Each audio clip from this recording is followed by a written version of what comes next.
Hello. Oh, there we go. All right, good afternoon, everybody. We have just 2 lectures left.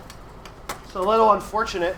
It kind of puts me, we're about half a lecture behind the other section.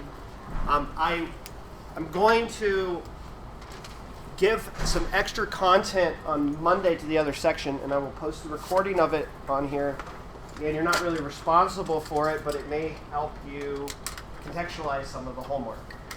I'm not going to expect you to know what's on that extra content to do the homework, but it may provide some helpful instruction and further evaluation of the concepts we're learning this week. I have a question. Yes, ma'am. The homework 5, Yeah. is that also our final? Yeah, there's one more assignment left in this class, period.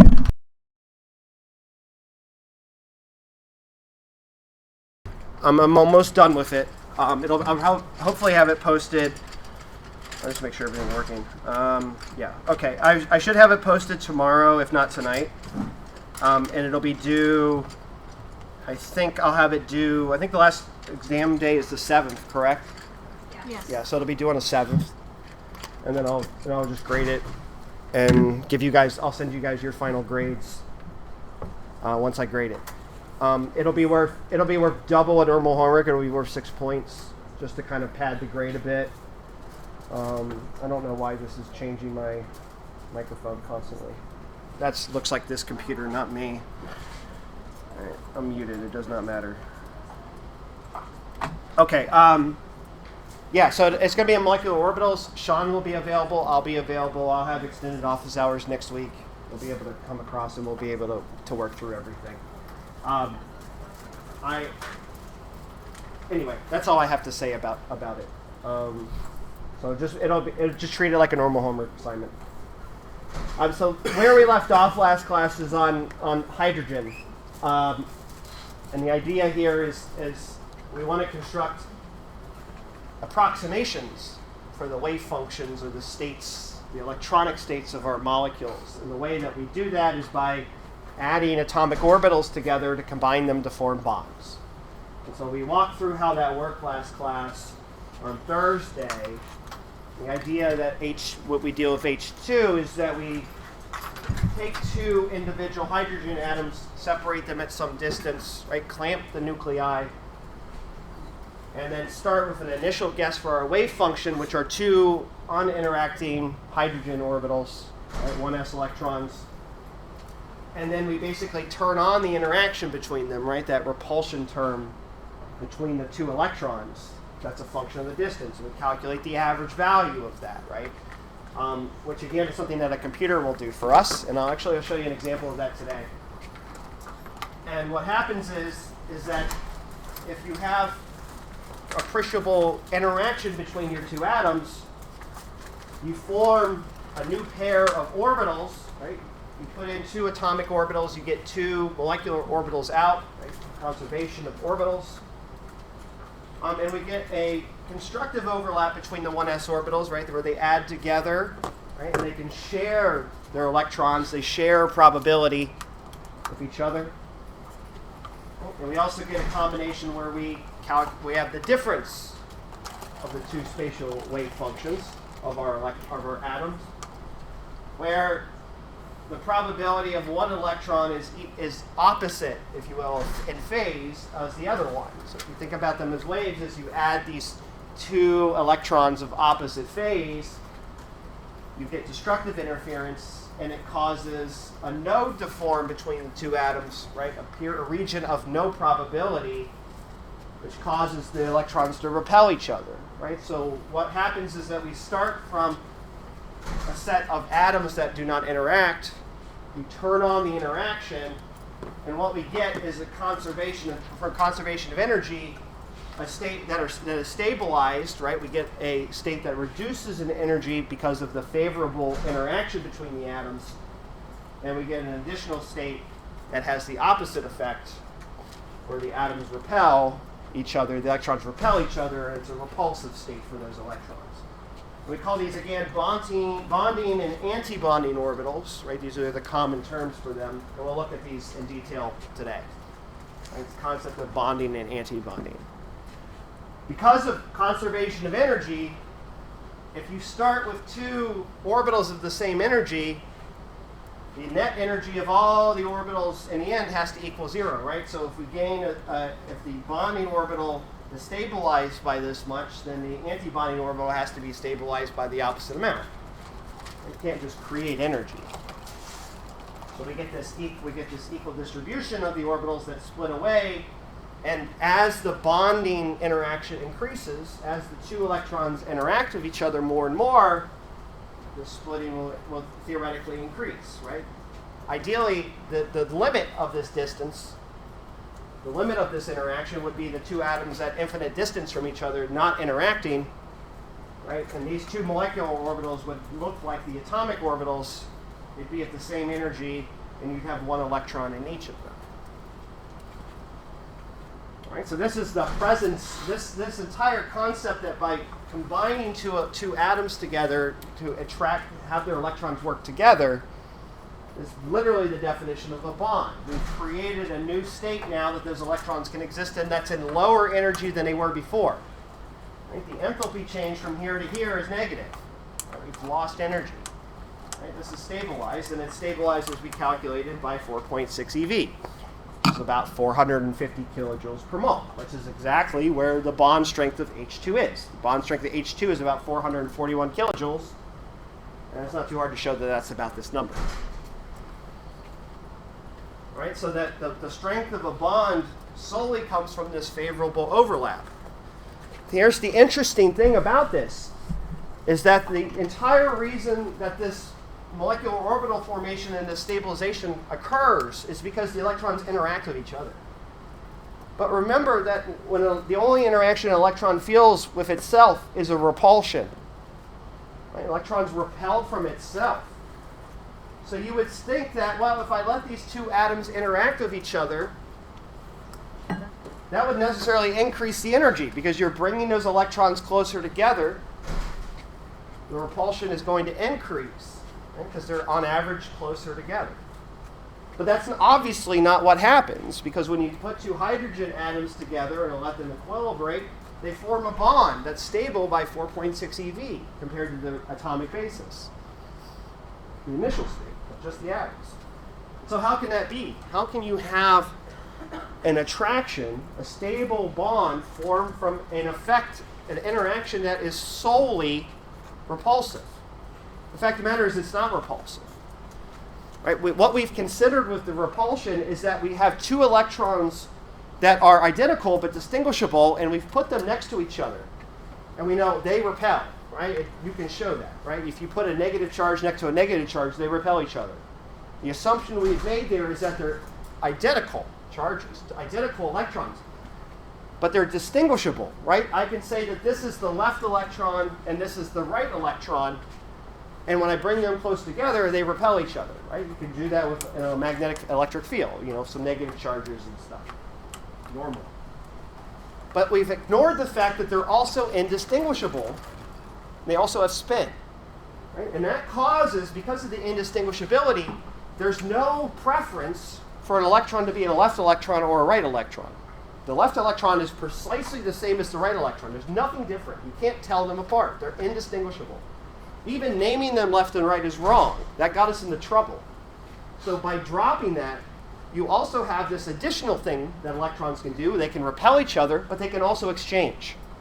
Right? The left one can swap with the right one can swap with the left one, and so on. And we looked at the physics of that, right? With the anti-symmetry of the wave functions and the sign changing. And that effect alone, the exchange itself, is attractive. It compensates for the repulsion. So even though electrons repel naturally, the fact that they can exchange with each other actually stabilizes them. It's purely quantum mechanical. If atoms are classical, they would never exist. Right? The only reason that bonds are stable and exist are because of quantum mechanical effects. The fact that the electrons can exchange with each other freely actually has a negative energy effect, a stabilizing effect. And it compensates for the fact that when you bring those two electrons together close by, they repel each other. Right? It's greater than that. Now what happens is that as these two atoms get closer and closer together, eventually they repel each other because the electrons the repulsion starts to really kick in, and the exchange doesn't compensate for that. But in general, this is the case. Exchange of electrons is actually an attractive feature of electrons. It makes them attracted to each other in a favorable condition, like a bond. Now, obviously, there are arrangements of atoms that don't form favorable bonds, right? And that's where the exchange doesn't compensate for the repulsion. But in general, right, this is the simplest bond we can think of. The sole reason why the bond in H2 exists is because of this favorable exchange interaction between the electrons. It would not exist otherwise. So it's very critical that we make sure that when we analyze these things, that we assume that the electrons are indistinguishable and they're antisymmetric upon exchange and all of this, because this gives us the right answer and gives us a really, really strong qualitative prediction of the result. So what we're going to do today is continue on into the n equals 2 valence and think about diatomics like oxygen and nitrogen and the halogens today, to kind of extend this analysis a little bit. But what I'd like to show you just very briefly is what the computer tells me when I type in H2 and I want it to calculate the structure in the molecular orbitals. All right, so I just want to give you a little vision of what this looks like in practice.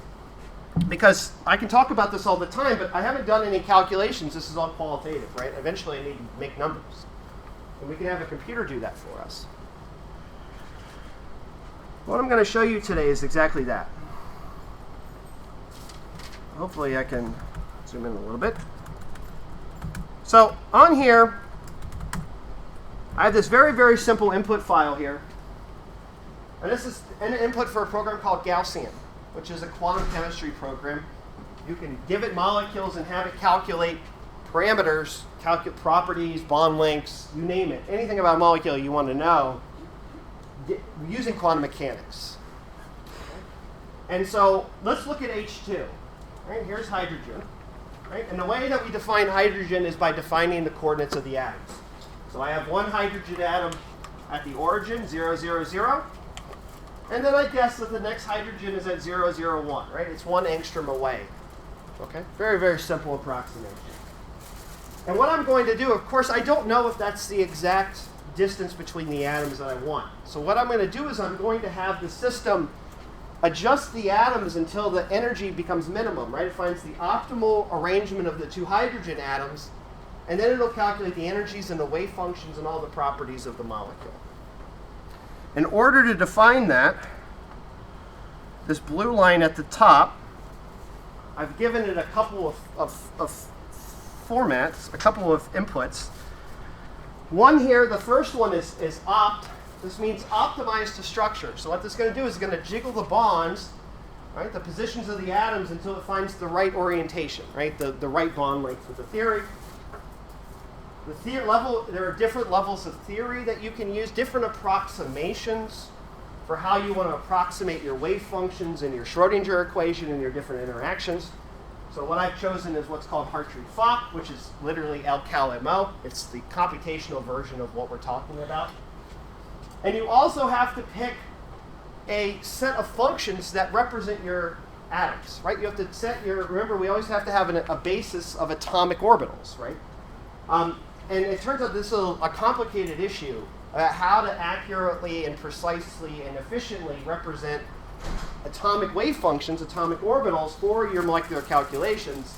There's lots of different ways to do it. And so they're just approximations.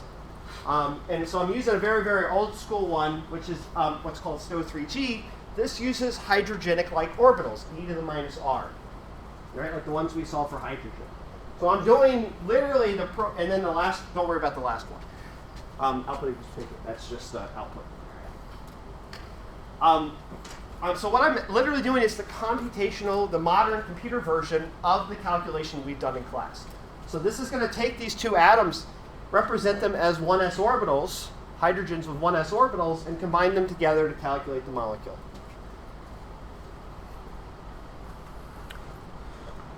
So let me save this, and I'm going to run it.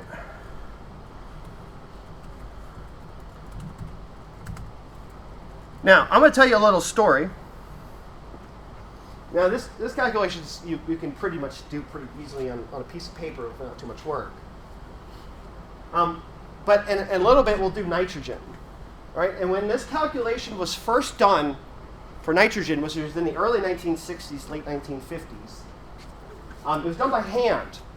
And they did a very, very basic calculation. They said, let's calculate the molecular orbitals of nitrogen N2 using a very simple set of basis functions for the atoms, right? 1s orbitals, 2s, 2p's, right? Just the valence electrons.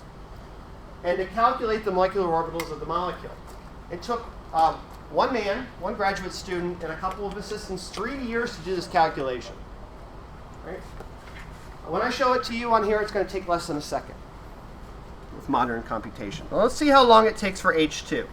So remember, in this calculation, what I have to do is I have to put my atoms at a position, solve the Schrodinger equation for that, get the wave functions and the energy, and then decide whether I need to stretch it or compress it to lower the energy, right? I've got to find the optimal bond length. So it's going to do that step multiple times. It's going to adjust the bonds, calculate the energy, calculate the slope of the energy as a function of the bond length, and try to find the minimum of the Morse potential. Right? So it might do 5 or 6, maybe a couple of steps of these steps. So it's going to solve the Schrodinger equation iteratively, over and over and over again until it finds a minimum. Let's see how long it takes. It's done. Right, that's it. So let's go look at the output. So there's 884 lines in here, so I'm going to skip a little bit. But let's just kind of walk through it. All right, so here's the initial conditions of this system. Right, it's got one bond length. This is the bond length between atom 1 and atom 2. It starts at 1 angstrom, right? That's what I set it to. And it says it wants to estimate the derivative, the slope, or the curvature of the energy with respect to the coordinate, right? That's how we're going to find a minimum. We've got to find the minimum of the function by calculating the second derivative. Right? And so what it's going to do is it's going to set up the atomic orbitals for the system, right? We've got to make our guesses.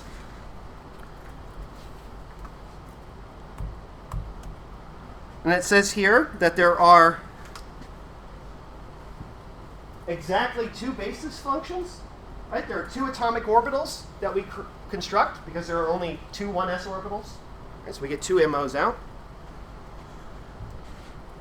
It calculates it. This is it solving the Schrodinger equation here. Here's the first step.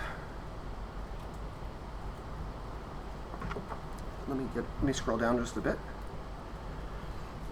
So this is it solving the Schrodinger equation for a bond length of 1 angstrom. It says that the energy of the occupied orbitals, which are, again, the bonding orbital for H2 is this energy. This is in a different unit called a Hartree. It's equivalent to about, 1 Hartree is about a Rydberg. So half of 13.6 eV. So this is 1 Hartree would be therefore, 1 Hartree is half 27 eV. So this is almost equivalent to the energy of the 1s orbital, 13.6 eV. Right? So you have some energy, some stabilized energies. They're negative because they're relative to the hydrogen atoms. But the hydrogen atoms themselves are energy 0. It says that there's an occupied molecular orbital that's at negative energy. There's just one of them, minus 0.48, and there's one, a virtual, which means an unoccupied molecular orbital, which is our antibonding orbital, at more or less the equivalent energy in the positive, right? Just like we expected.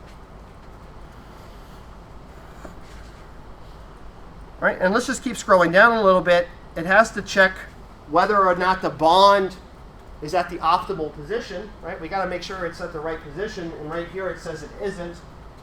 This is it calculating, am I at the minimum, right? Is the displacement gradient and the force, right, the potential, am I on the potential? And is the potential, right, the vibrational potential is it providing a stretching or a compressing force, or am I at the minimum? And it says, no, which means I'm not at the minimum. So it's got to find the minimum. So adjust the bond length again. Right? You can see now that the bond length has now changed a little bit, right? These atoms have been shifted a bit in the next step because it's adjusting them a little bit, bringing them together, making the bond closer. It doesn't find it again. It keeps doing it, right? It keeps adjusting those atoms, the positions of them, trying to adjust the bond length for the right size. I'll just keep going. It just keeps doing this over and over again until it finds the optimal orientation. So we'll find that here, which is right here at the end. So eventually, it finds, it says, have I converged my optimization? I get 4 yeses. That means it's found the optimal bond length for the system. Right? And it reads it right below.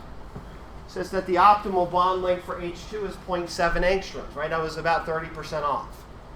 So what that system has done for the last time is solve the Schrodinger equation and say, hey, the gradient of the energy with respect to the coordinate implies that I need to go to a shorter bond length and compress it.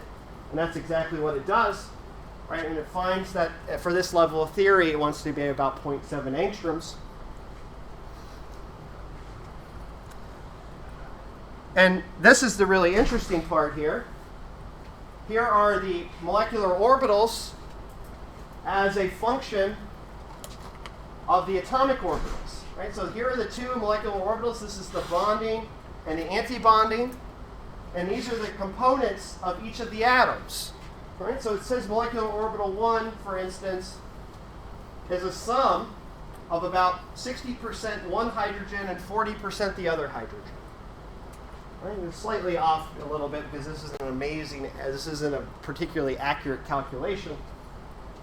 And then the other orbital is the opposite. It's a negative combination of them. All right, so this is calculating exactly the shape of the wave functions. It says that the molecular orbital for this wave function looks like 60% of hydrogen 1's 1s orbital plus 40% of the other. All right, so it's a mix of both, right? There's some sharing between them.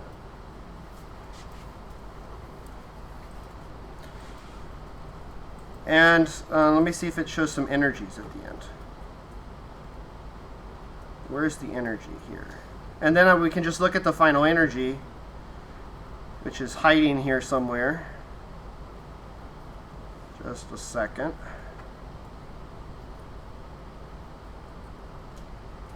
Where are you, energy? All right, well, it's hiding here. It's right here. It's hiding. It's kind of small, but it has units of minus 1 point. It's minus 1.117. That's the total energy of the molecule. This is relative to the two hydrogen atoms being at infinity. So zero energy is nothing. So what we've done is we've created a favorable interaction of two hydrogen atoms that we've brought them together. Each of them contribute approximately minus 0.5 of energy. So the two atoms, when you add them together, have a total energy of about minus 1. And so therefore the total bond energy is the difference. So the bond energy on this scale is about 0.11. And that comes out once you do some conversions to about 4 EV, just like we predicted. All right, so again, a computer can do this, and it can do it more and more and more accurately. And I'll try to show that to you on the next class. We'll do a more accurate calculation for nitrogen later.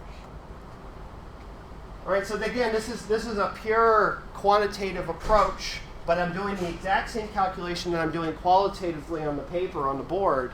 I'm having the computer do it for me instead, and it gives me all the information that I would expect to get, right? What does the wave function look like? What's the energy? What's the bond length? Anything else you want to ask about it? And you can correlate these directly to the molecular orbitals. Okay.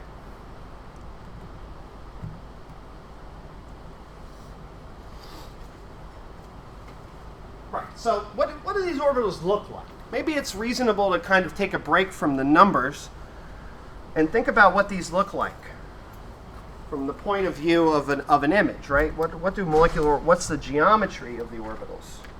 And I've lost my pen, unfortunately.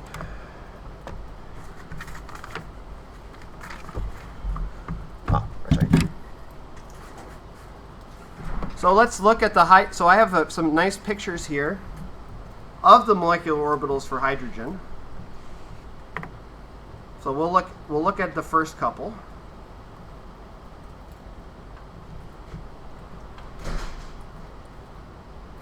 Right? So these are the first 4 molecular orbitals of hydrogen.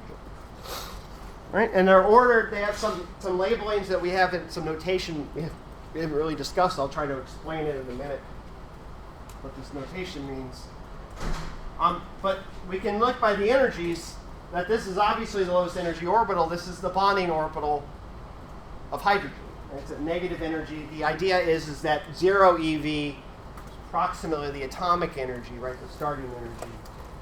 That may not be true here, actually. I take that back. That might not be this order. But anyway, this is a negative number. This is a stabilized orbital, right? And if you can see, it looks like just a big sphere.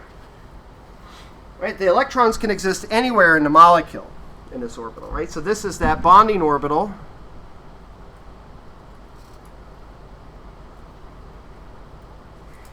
Right? And it formally in hydrogen in the ground state has 2 electrons. Right? And this is just 1s plus 1s, right? When you take 2 s orbitals together and combine them into a molecular orbital, you get something that has the same symmetry, right? It has this spherical or cylindrical symmetry. And the sign of the wave function is the same everywhere, so the electrons can be anywhere on the molecule, right? This is the classic bonding orbital. I just wanted to add a couple of things here, because these are labels you might see in your research and in your work in chemistry.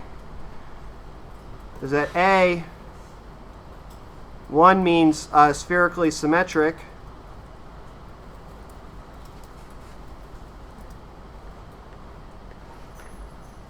And G means symmetric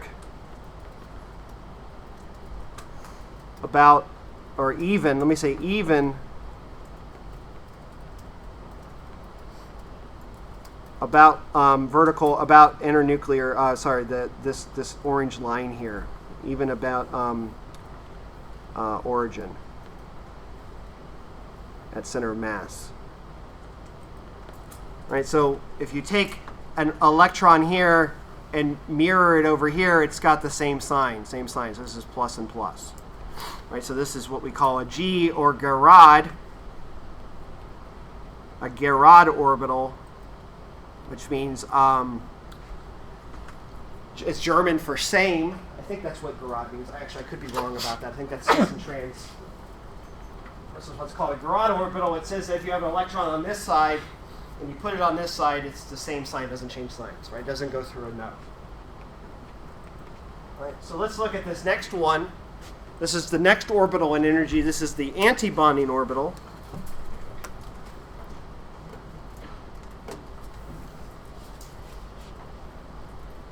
So this is 1s minus 1s, right? And of course, this is unoccupied, no electrons, and regular H2. Right? And you can see why it's called an antibonding orbital, because if I draw a vertical line through the bond, the internuclear axis, right, there's no probability that there's any electrons there, right? The electrons are localized to the edges. Right? This is a classic repulsive state. Right? Any electrons in here are not going to be shared. They're going to be kept away from each other. And that's enforced by the symmetry, which is that one of these is positive and the other one's negative. Right? They have different phases, so that means that this right here in the center is a node. This is the wave function changes signs. And that means there's no probability here in the bond for electrons that exist, right? That's why it's called an antibonding orbital. It's literally the opposite of a bond. The bond brings electrons into the center, and an antibonding orbital brings them away from the center. Is that supposed to be a sigma or a G? Where do you see that at? For A1. G. Oh, okay. G.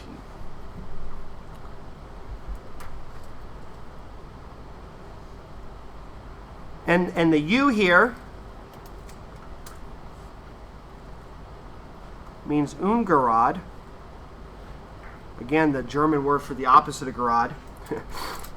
And that's, again, you can see that if I take an electron on the left side of the orbital and bring it over here, right, I get effectively a -1 factor, right? It goes from positive to negative. That's what ungerad means. Right, so this wave function has the same phase everywhere. It's positive everywhere. But this wave function changes signs about the center of the molecule, the inversion center of the molecule. And it's what's called an inverse orbital. And the reason why these labels are listed is because they're important when you construct MOs, as we'll see when we get to nitrogen. Why the signs of the wave functions are important when we calculate molecular orbitals.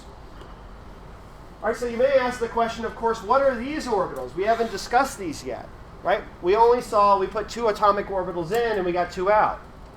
But again, hydrogen has an infinite number of orbitals. They're just all empty.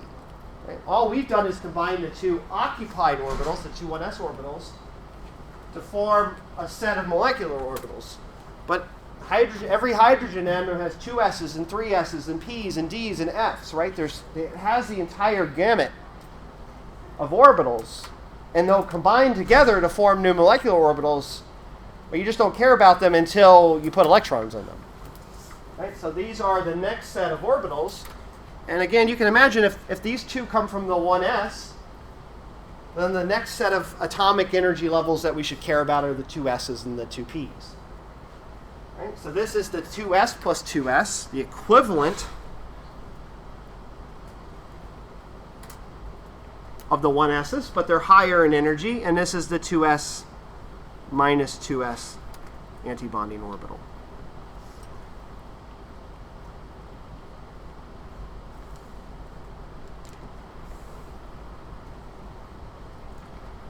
Right, so I could easily just draw a little diagram here of these orbitals. Right, I've got this orbital at roughly minus 12. It's got 2 electrons in it. That has label A1G. There's another set of orbitals. There's another one at 0. There's another one at 1.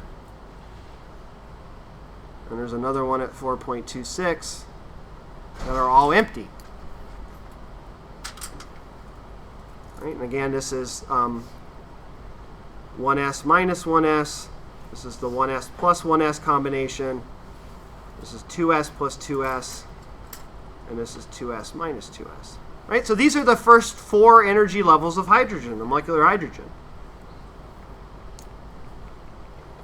Right? And electrons, of course, we can take an electron and use a little bit of light to move this electron into one of these states, right? And of course that will change the electronic character of the molecule. When we excite this electron, right? Well, again, the molecular orbital diagram, all it tells us is how much energy it takes to take one of these electrons and excite it. Certainly tells us that. Right? Take this one and put it here, it takes about 12 eV. Right? It'll certainly do that. And it'll also tell us something about where the electron is. Right? If I put this electron into this orbital here at 0 eV, right, it's going to tend to exist on the exterior of the molecule on the outside rather than in the interior. But how does that affect the molecule, right? For instance, if I take this electron and put it into one of these orbitals, is there still a bond or not? That's an important question to ask, right? Do all of these lead to all arrangements of electrons in these orbitals, right? These excited states, do they have stable bonds or not? And it turns out it's not a simple answer. Some of them do and some of them don't. So it's not like you can stick electrons in any old orbital and get a bonded molecule out. Some of the electrons, when you stick them into other states, the molecule disassociates. It becomes repulsive. Even if there is one electron in this bonding orbital down here and you take this other one up, it still might fall apart. But we can't know that from this. We can't calculate that from this set. Right? It doesn't tell us that. Because we don't really know how the electrons interact. We just know where they go and what they look like, and what energies they're at. But it doesn't really tell us anything about the dynamics of the bond. So we have to ask ourselves a different question about that. So let's look at a different perspective of hydrogen.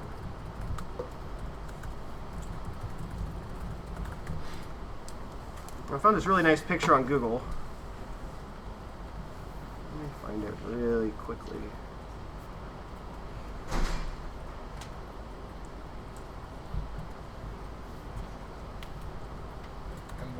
these again? Those are what the actual molecular orbitals look like. Okay. Yeah, they're the actual images of, well, they're the images of psi squared for each of the orbitals. Okay. So let's look at a different perspective about these arrangements. I'll put it somewhere else. It's just going to go down to the bottom here. I just got to resize it a bit.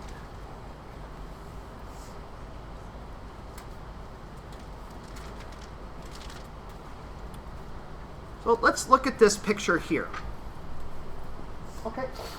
So these are classic Morse potentials, right? So what we're looking at here is the energy of the bond, potential energy of the H2 bond, as a function of the bond length for different electronic configurations of the molecule. All right, you can see they have different labels here. We haven't really talked about these labels yet, but I'll correlate them to electron configurations for you. Right? How do these correlate to these electrons being in these orbitals, right? What do these terms correlate to these electron configurations? So let's look at the first one, the one at ground state. Right, this is the ground state.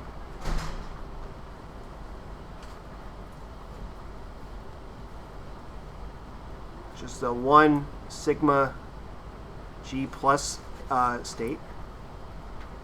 Right? And this is 2 electrons in the 1s bonding orbital, right? This is the normal arrangement of the electrons. The 1s plus 1s bonding orbital. Okay. So let's look at this function really quickly. All right. So it's this one right here at the bottom. Right? And again, it has, right, just use basic old Morse potential analysis here. Does it have a bond? Well, yes, it does, because it has a minimum. Right? It's got this negative part right here. Nice stable bond. As I stretch the bond, it breaks into 2 atoms. All right? All right, so that's just so anyway, the regular hydrogen the regular arrangement of the electrons in hydrogen is perfectly normal, just a normal covalent molecule. The interesting thing, though, is that when you break the molecule apart, so when you take H2 in this state,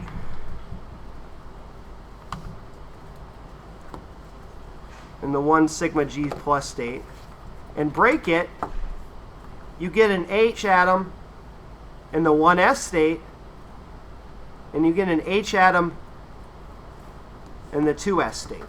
Right? It says here H plus H star n equals 2.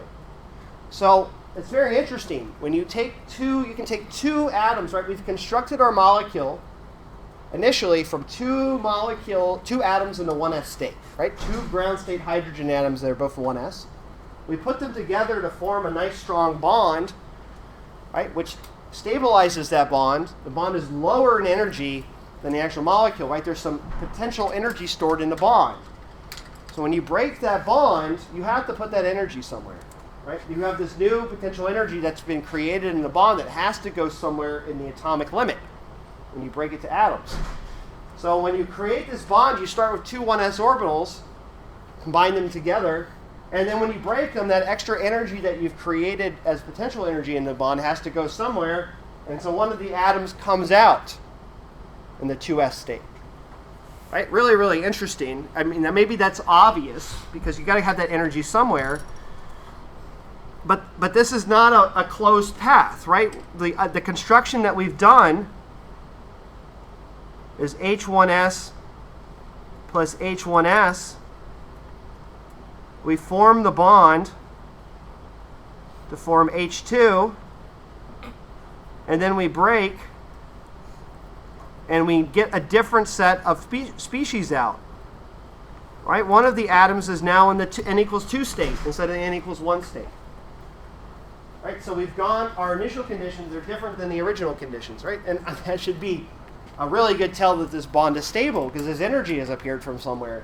It's giving you that extra potential energy from the stabilization of the bond. So when you break that bond, you've got to put it somewhere and it goes into the atom.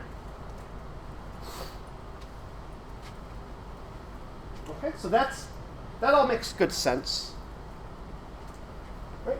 But as you can see, hydrogen has many other potentials. right? We can put the electron in another state and we get a different potential energy surface. Just like you saw in iodine, right? In iodine, you excited the molecule from the ground state to this excited electronic state. You get an entire new Morse potential with a different bond length, different dissociation energy, everything. Hydrogen is exactly the same. So let's look at the next one. The next one here is this 2G.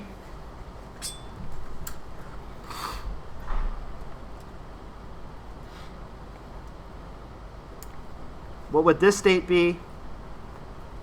Well, this state, we'll call this the first excited.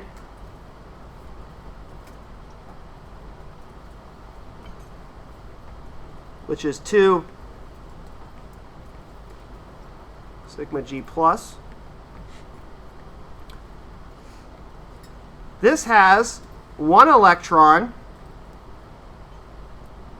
in the 1s plus 1s MO. But we've excited the other electron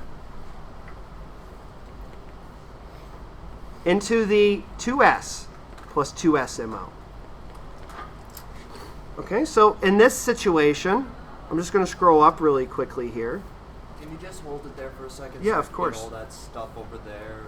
Well, scroll up a little bit more. And then what's all that stuff like the line 4.26? I'm just rewriting all of the information there in a diagram. Oh. So what has happened here in this sigma 2G, right, this state right here? I've excited one of these electrons into one of these orbitals. But let's see, it's Garrod, and the sigma means that it's S. Well, the sigma actually means S. It means it has no angular momentum, which means it's in an S state.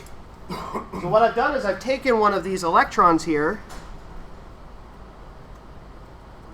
and I've put it into this 2s state right here. Right, so the hydrogen molecule here is not 2 electrons in these ground 1s states, but instead I've taken one of the electrons and taken it from this orbital and placed it into this one. Right, that's a new excited state of the molecule. Right, and what do we see the results of that? Well, it's got a different bond length, right? The bond has shortened. The bond is shortened because these electrons now aren't close to each other. They're ones in 2s and ones in 1s. They're in different places. They don't repel each other as much, so the bond contracts. We're in a less repulsive state, but this electron right here is also weaker. It's in a higher state. It's easier to remove. It's not as strong of a bond. So even though the bond is shorter because there's less repulsion, the bond is weaker because this electron's more labile, right? The electron's a little floppier. It's easier to pull out because it's in a higher energy state. Right? So the dissociation energy of this state is shallow compared to the ground state, but the bond is shorter because there's less repulsion. The 1s electron's more free to move around because there's not one in the 1s state anymore. Now look at something that's very interesting here. When it disassociates, it goes to H plus H plus.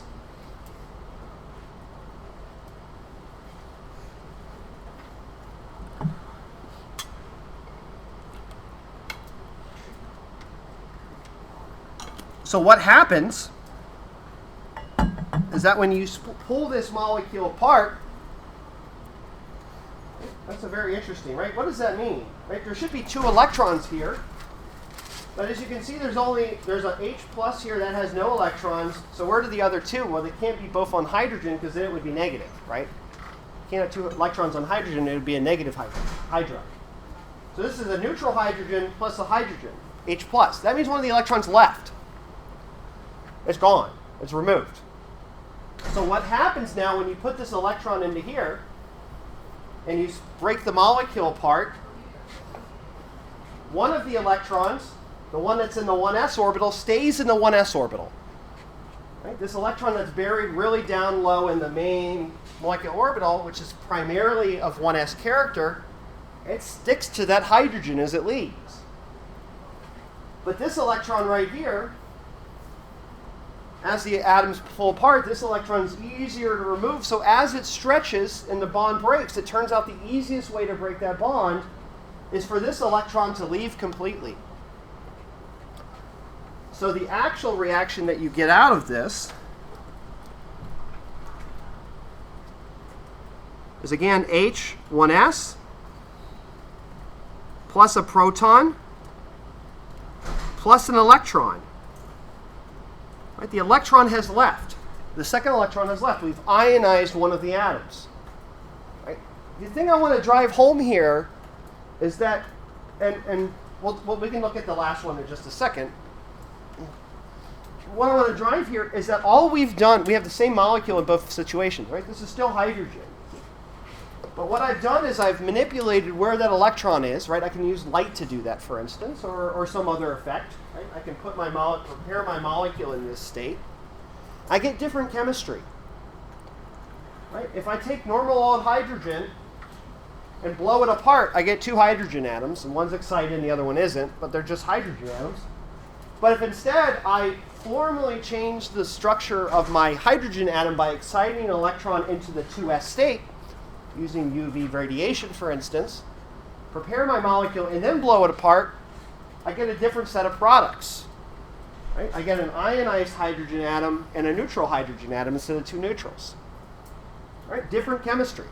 Same molecule, same electrons, they're just in different initial conditions, and you get different chemistry out. Right? Let's look at the last one. 2 sigma U.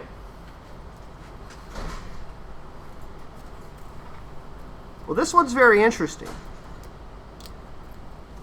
So this one is taking this electron here, and instead of promoting it into the next bonding orbital, you promote it into the antibonding orbital. All right, so the electron configuration for this system looks like that. Now let's look at the potential curve for this dashed line right here. It has no bond. Right? There's no minimum, right? There's no hump, Morse potential hump that appears, negative hump that appears. It's just an e, right? The curve just looks like e to the minus r. Right? This looks like, so v of r looks like e to the minus r here. It's repulsive. So if I were to take this electron and put it into this antibonding orbital, hydrogen just falls apart. It doesn't have a stable bond. Right? And it falls apart exactly the same way as this other state does. It falls apart by ionizing one of the atoms. Right? That 1s electron is kept on the hydrogen, and this one that's excited is evacuated out from the proton. That's the easiest way to get rid of it. Lowest energy possibility.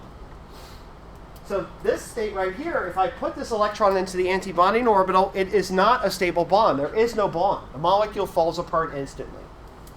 Right? This is one of the reasons why hydrogen is so explosive. Because the moment you give it a little bit of energy in the optical region, right, a little bit of heat, where the radiation's kind of on the order of this intensity, ultraviolet kind of heat, flames, for instance. Right? The moment you get enough energy to kick that electron into the next orbital, the bond breaks, and you get a big exothermic reaction, right? If my molecule is right here and I excite it, I put it somewhere like right here in energy, and that system's just going to roll down the hill and release all that energy as excess energy spontaneously. It doesn't stabilize. It just breaks apart. The molecule just rolls down the hill and breaks apart. That's why hydrogen falls apart almost without looking at it too much. Like if you just sneeze at it, it falls apart. Because the moment you add an electron to the next orbital, it's repulsive. There is no bond.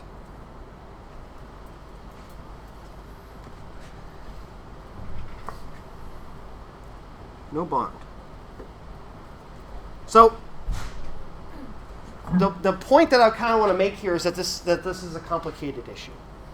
That we can draw molecular orbitals and we can put electrons in them, but it doesn't really necessarily tell us what the chemistry will be or the behavior of that bond. It'll tell us something about the energy. It'll tell us something about where that electron might lie, but it doesn't tell us if the bond is stable or not, right? Only a Schrodinger equation can tell us that.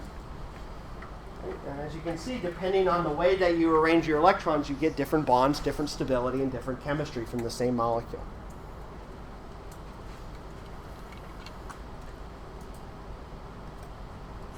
Yes, ma'am.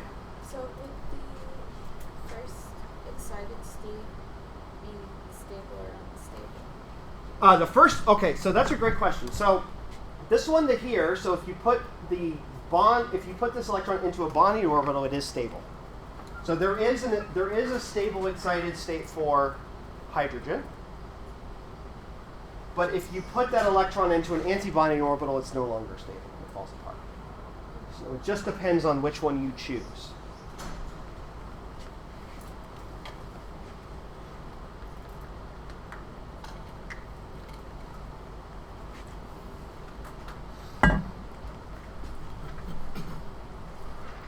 Okay. Can you scroll back down? Yeah, of course. Yeah, I was worried. Thank you. You're welcome.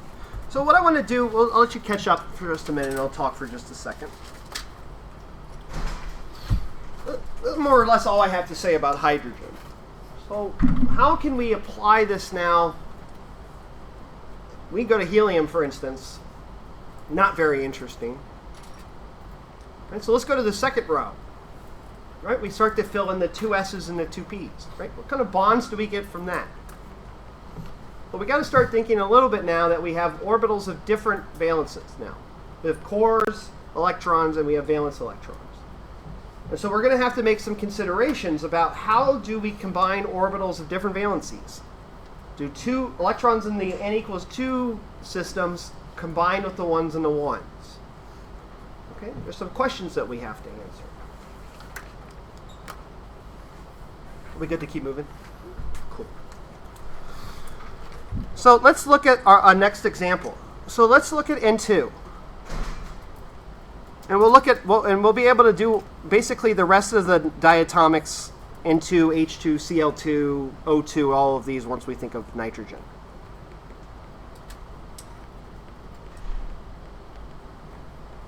Okay, so we have now electrons. So again, the electron configuration for N is 1s2, 2s2, TP5. No, that's not right. Sorry, 2p3. I apologize. 2p3. There are 5 valence electrons in nitrogen. All right, and so if we're going to do the same thing again, we're going to bring in 2 nitrogens in their ground state, which is 1s2, 2s2, 2p3. How do the orbitals combine? Do we combine the 1s's with the 2s's, for instance? Do we combine 2s's with 2p's, right? There's lots of different ways we can combine orbitals. The question, of course, is how do we do it, right? What are some good ideas? So let me write down a couple of simple rules on the right here. And I'll justify them as we go through this. All right, and this is probably one you learned in Gen Chem. That valence electrons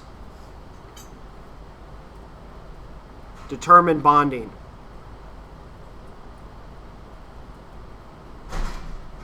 In general, core electrons do not participate. And we'll see that once we do nitrogen now. All right, we'll see why that is. All right, so when we want to consider the bond, we really only need to consider the valence. All right, so the highest energy orbit, the highest energy electrons in each of our atoms. However, core electrons affect valence electrons through shielding. All right, we'll see that when we talk about nitrogen. Okay, and the most important rule, and this is one that's often broken, but I think for our analysis it works really well, is that in this approximation in MO theory, molecular orbital theory, only combine atomic orbitals close in energy to each other.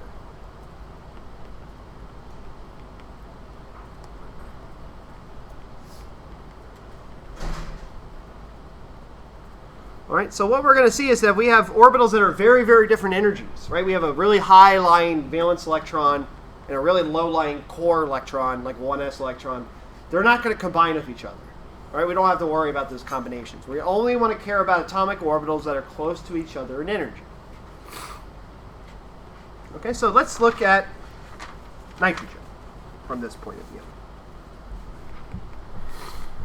All right, so let's look at our orbitals, our atomic orbitals that we're going to construct with. First, we have the 1s2 orbital. The energy of this orbital is around a minus 100 eV.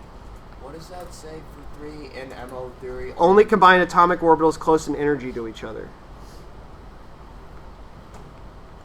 So the 1s2 electrons and nitrogen are at a 100 eV. It takes 100 eV to kick them out. All right, remember in hydrogen, the 1s orbitals, 1s electrons only take about 14 eV to kick out. So the nitrogen ones, because there's so many positive charges in the core, right? The nitrogen has, 7 protons. Excuse me, 7 protons. Those core electrons are extremely, extremely attracted to that core, that nucleus. So they're very, very deep in energy. Right? So the 1s electrons don't interact with anything except for themselves. Right? They're deep, deep, deep, deep in the core. Very deep.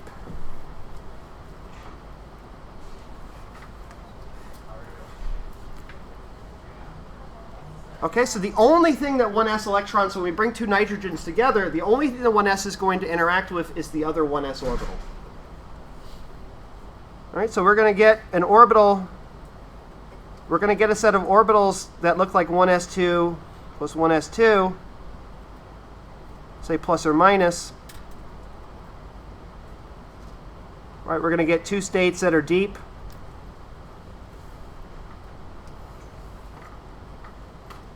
One that looks like a bonding combination, and one that looks like an anti-bonding combination.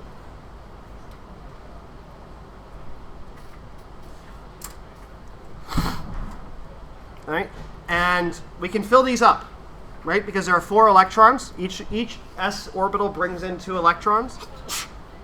So when we fill these up, the bonding and the anti-bonding orbitals are completely filled.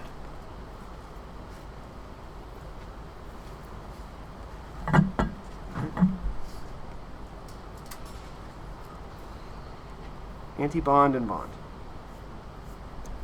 Right, so this is why the core electrons don't participate in bonding, because they're completely filled. Right, they bring in a full number of electrons. They're completely filled atomic orbitals. So when you create new molecular orbitals, they all get filled with electrons and they just cancel out, right? You have just as many bonding electrons as anti-bonding electrons. There's no net bond from the 1s electrons. They don't bond. They just cancel each other out. Right? This is why valence electrons determine bonding and not core ones. Because you generally have the core completely filled, which means that the bonding and anti-bonding combinations will also be filled. All right, so let's go to the next set of orbitals. Right? 2s2. The energy of these are closer to hydrogenic numbers, minus 18 eV. Right? And again, these are going to add together exactly the same way as the 1s2 does.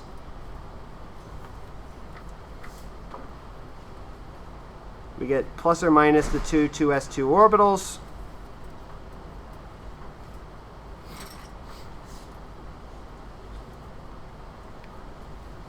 And they're completely filled.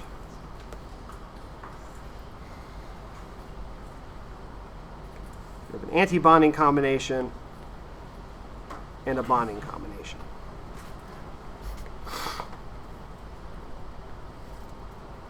Similar to 1s2 core.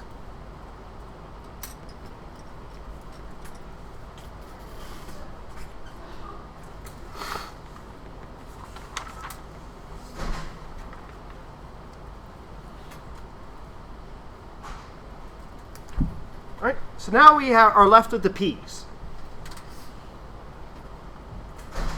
We haven't considered what happens to the p orbitals. The p orbitals are at minus 12 eV. They're the highest lying atomic orbitals for nitrogen that have electrons. Remember, we have 3 different kinds of p orbitals, right? And remember, in the atomic levels, each of these orbitals are filled with exactly 1 electron. Right? So in the atom, the 2py, the 2pz, and the 2px all have 1 electron in them. Okay? So each one is going to add to the other. The question, of course, is how do they add together? Right? Do x's and y's add together? Do x's and z's add together? Right? How do they combine? Do they all combine? Can x's and z's and y's and z's and x's and y's, can they all combine together in any orientation? The answer is no. Right? Because remember, they're orthogonal to each other, and we can use symmetry. So let's do some examples, right?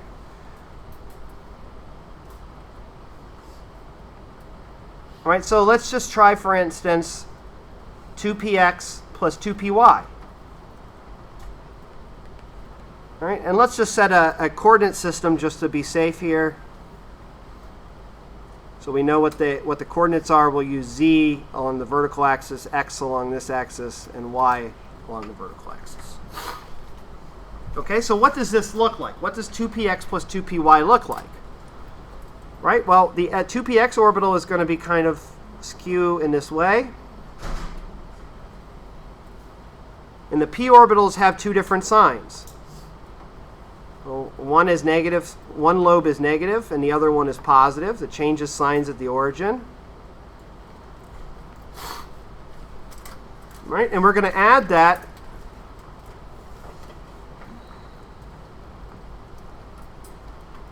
to an orbital that's lying along the y-axis.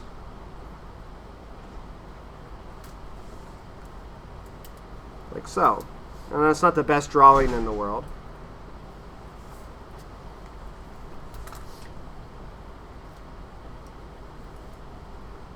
I'll just make sure to draw this along the x-axis. This is the y-axis. Right, so what do I have here? So I have an orbital that's like if aligned like this along my finger. Right? Think of this as the x. Right? XL the board. Right? So I have this lobe-shaped orbital that's lying along the x-axis here, and I'm adding it to an orbital that's lying only along the y-axis. What do we learn about the p orbitals? They don't have any amplitude on the perpendicular plane. So for the px orbital, there's no probability that the electron is going to be in the yz plane. Right? It only lies along the x. Right? So anything that's centered around the yz plane, like this orbital, they're not going to add together. There's no overlap between each other. They're orthogonal. So these do not mix.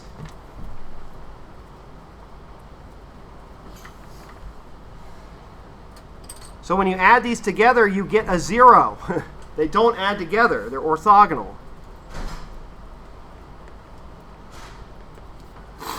So only p orbitals of the same type combine with each other. X's combine with x, y's combine with y's, and z's combine with z's. Because of orthogonality. So the only valid combinations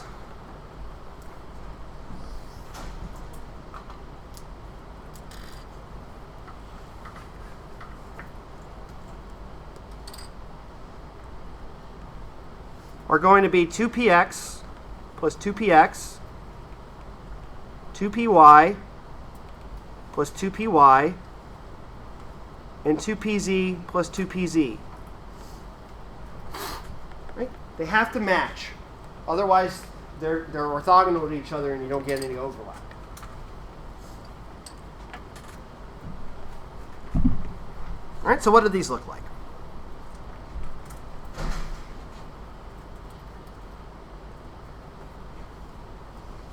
Well, 2px plus 2px.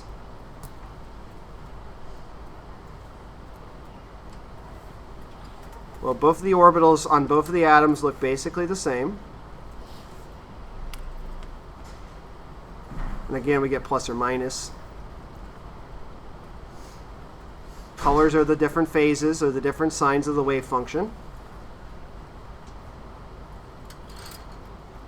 And I'll draw the atom axis in between them. Right, so we have these two px orbitals. They're lined up next to each other, right? And they share electrons not across the bond, but above and below the bond on the plane. Right? There's no probability along the bond axis. So you form little shells kind of like a cylindrical donut around the bond with these p orbitals. Right? These, you have overlap here between these two, and you have overlap here between these two, like that, but nothing in the middle. Okay, these are what, and then let's just, and of course the py's look exactly the same.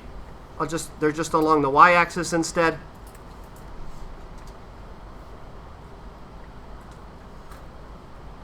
Right, not hard to draw these, you just rotate them a little bit.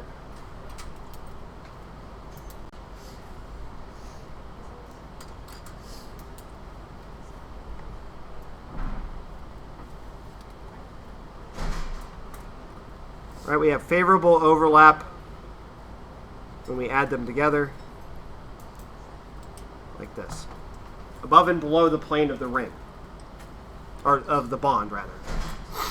And of course, this is plus or minus. We get two combinations. Right, and I'll just draw the other two combinations, and then we get, so that the anti-bonding would look like this instead. It doesn't really matter how you draw it. Oh, sorry, that's the wrong way. Oh, yeah, no, that's right. The anti-bonding would have the phases in the opposite side.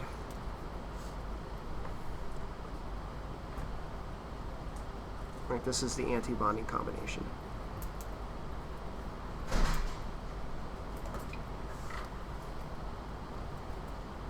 All right, we give these a special name. These orbitals that form this cylindrical kind of shell around the bond of bonding, these are called pi orbitals.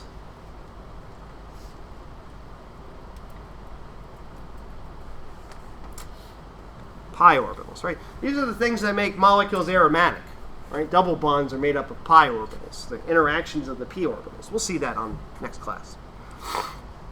And I just wanted to add that these s orbitals, the combinations of the, oh, I'll say it in a second actually. We have to look at one more combination, which is the z orbital. So these two are what are called pi orbitals.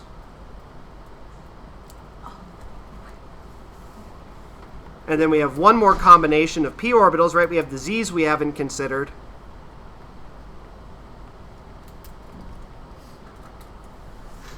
Right? And the z ones lie along the bond. Not perpendicular to the bond, but along the bond. So one of them, one looks like this, and the other one looks like this.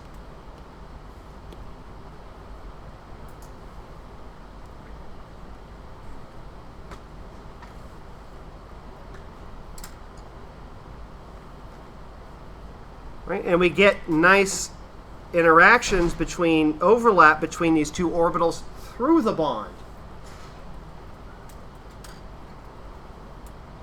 Through bond interaction.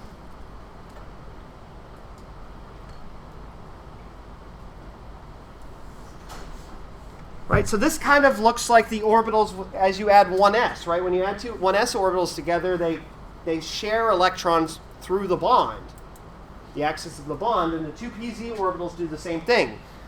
Right? They share, because the orbitals are facing each other in a cylindrical way, they share electrons across the bond. Right? So they have this through bond interaction. And of course, there's the opposite combination, the anti-bonding combination.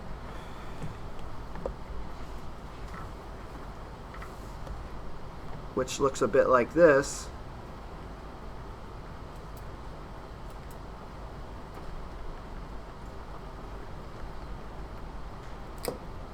Or the phases are mismatched for the two wave functions.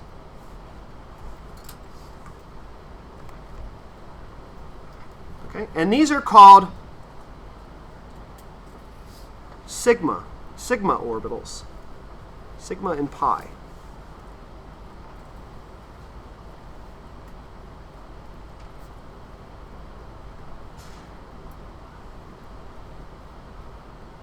All right, the way you think sigma and pi, just think S and P.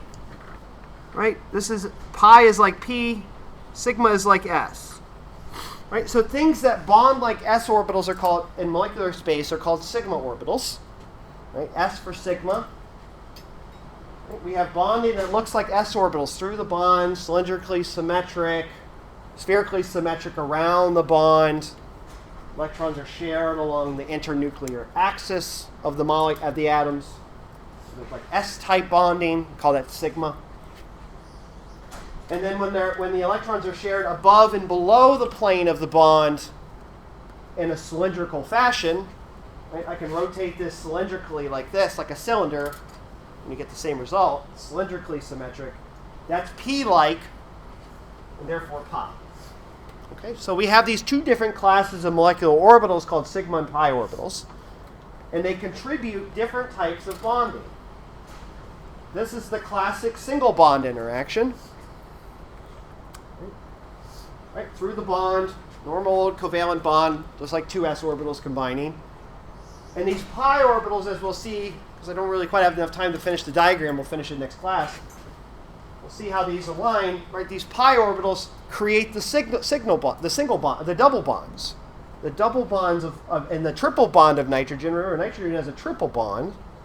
There's going to be these two combinations that have electrons in their bonding orbitals, where you have a pair of electrons in the px orbitals being shared along the bond like this, and a pair of electrons being shared along the bond along the y-axis like this, and then a pair of electrons being shared this way in the valence as well. So here's as we'll see, this is the single bond. This is the single bond of nitrogen through the bond, the sigma bond. And then we get two equivalent pi-type bondings, pi interactions or pi bonds that are perpendicular to each other, one on the x and one on the y. This is a double bond. This makes it a triple bond. Right? Each one of these should have two electrons in their MO, because we're constructing them from px orbitals that are all singly occupied. So each nitrogen for each of these orbitals brings in one electron. So each one of these will generate a bonding anti-bonding pair, and each one has two electrons in it. So each one of these are going to have a completely filled bonding pair in the valence, which means we have a single bond, a double bond, and a triple bond for nitrogen. All right, so what we'll do next class is come back to this idea, put it on a diagram, and see, and again, look at the electronic structure of nitrogen from that perspective like we did for hydrogen today. And then we'll go back and we'll start thinking about the other atoms. So we know what we can do with nitrogen. Should be able to figure out what oxygen looks like. Should be able to figure out what fluorine looks like. And so on and so forth. Okay, so we'll come back to that next class.